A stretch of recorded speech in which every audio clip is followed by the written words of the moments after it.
One. Good morning. My name is Dr. Kolakowski.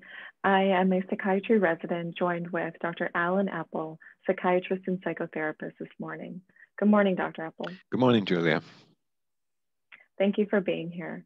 Today we'll be talking about psychodynamic psychotherapy. To start, Dr. Eppel, what is psychodynamic psychotherapy?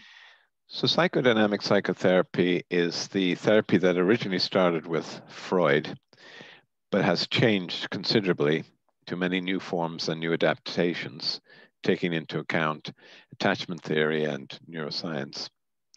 The main components of psychodynamic psychotherapy are, first of all, to establish good therapeutic alliance. This is essential with the patient. In modern language, we talk about attachment and secure base. The patient has to feel safe and secure. Of course, this will depend on their early attachment relationships and may not be that easy. Once the therapeutic alliance is established, the goal of therapy is to explore feelings, affects, and help the patient become aware of deep feelings that are causing problems in their relationships or with symptoms such as depression and anxiety. However, we all have defenses to protect us from these feelings. So part of therapy is getting past the defenses using different techniques so that we can get to the deep feelings, process them, and change the internal narrative. Other areas of psychodynamic psychotherapy have to do with themes, interpersonal themes, that depend on our internal working models. These are models that we have of relationships based on early attachment relationships. And finally, the person's view of themselves and the view of other people depends also on these internal working models and can lead to interpersonal difficulties. Thank you for that explanation. What are the main interventions used in psychodynamic psychotherapy? Well, the process of therapy has three main phases, as shown here and in the diagram. Engagement, which has to do with attachment, forming the relationship, and the interventions that facilitate that are empathy, acceptance, non-judgmental stance of the therapist. Then we move to the emotion processing phase, which involves getting to the emotions and dealing with the themes that emerge.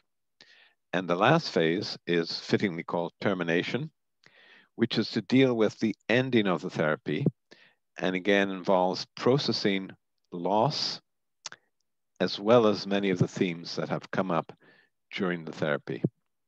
Engagement, emotion processing, and termination. Now, in this diagram, they look sequential. They're not sequential, they move back and forth. But predominantly, there are different interventions for each of these phases. Finally, relational interventions are critical and form the backbone of psychodynamic psychotherapy. And that refers to the relationship between the patient and the therapist. Terms such as transference, countertransference, metaprocessing, and dealing with rupture and repair, these are the mainstay of working through the relationship with the therapist, which helps the patient work through their external relationships and past relationships. These are themes that we will return to in future videos. Thank you very much for that great overview. I'm wondering if you can tell us a little bit more about the relational theme. So the relational theme refers to a pattern of interpersonal relationships that we all habitually show. We seem to relate to people in similar ways. We have recurring patterns of relationship, which depends on our early childhood experiences in particular.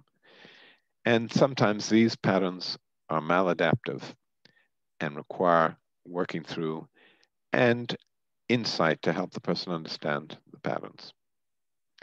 So again, we will learn more about that in future videos. Thank you very much, Dr. Eppel. Thank you.